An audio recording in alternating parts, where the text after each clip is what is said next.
grown adult doing follow for follows. Oh my gosh. You're in a rude awakening. You want to know why they don't work? Because that person has no prior interest in following you other than getting something back. And you want to know what's funny about the world? There's messed up people in this world. They may do those follow for follows and unfollow the shit out of everybody else. Congratulations, you wasted your time for nothing. Number 3 are paid promotions. What I mean by paid promotions are you going into that app and selecting that promote feature to boost the reach on your videos. You want to know why those never freaking work? You want to know why they don't work? They don't work because you essentially are forcing your video in front of people that originally had no interest in checking out your videos or the category your videos are in the first place. So say you make videos on, I don't know, Fortnite. Now, let's say, for example, somebody only watches fashion content. They see your dumbass Fortnite video. They're going to look at it like a dumbass Fortnite video, as opposed to you getting natural or organic growth from people who actually like Fortnite. But no, we want to pay money for some numbers on the screen. It's not that serious. One of the toughest parts about content creation is that when you suck, or when you're not necessarily that good at doing it, or let's say you're in the early stages of it, you're not necessarily told you're trash. You just feel invisible. You know what I mean?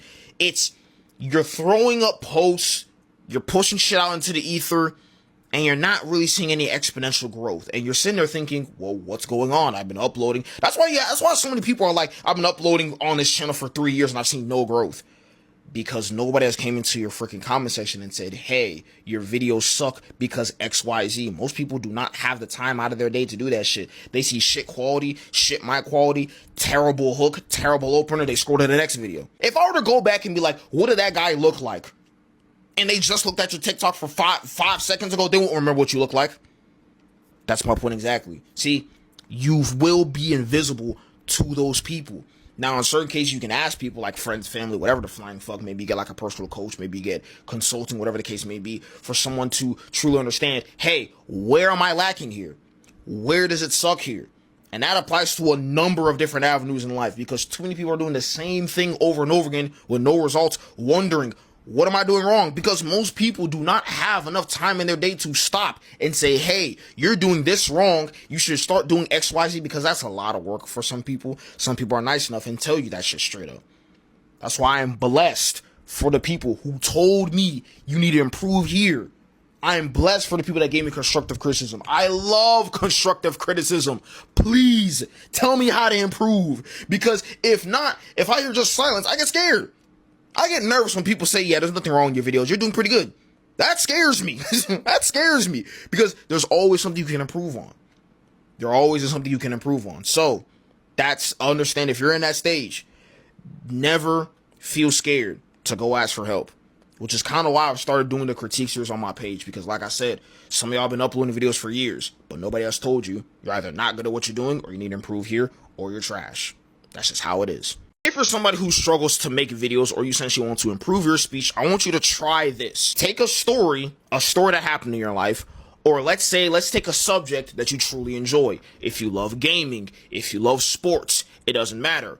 Take your phone, post it up somewhere, like on a stand, whatever the hell it may be, and I want you to record yourself talking about it. Let's start with 2 minutes. Record yourself talking about it for 2 minutes. You have a goal to talk to this glowing rectangle for 2 whole minutes without stopping. That is your goal. Then guess what? I want you, once it gets to like 2 minutes, or let's say you have the timer that goes off and say, boom, it's 2 minutes, go back, press end to record, and I want you to go and analyze how you spoke within those 2 minutes. Analyze everything. How many times were you looking off into space on the camera? Analyze your body language. Were you sitting like this uncomfortably? Were you scratching your head? Were you fidgeting? Were you going on tangents too damn much? Did the story not sound straightforward? Were you talking? Were you all over the place? Were you using filler words often? These things need to matter. Okay? You need to look for these things when critiquing your video, because that is the only way you can get better.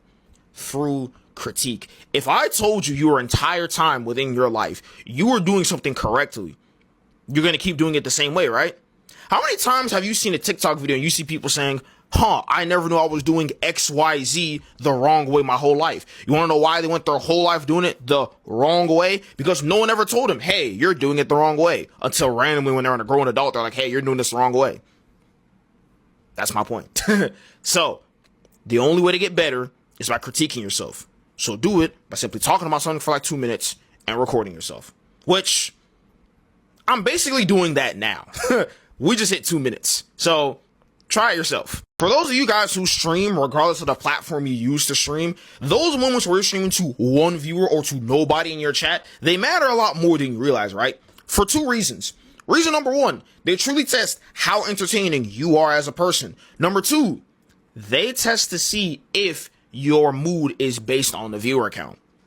Let me expand on the first point. How entertaining are you truly? You in your room. Can you be entertaining?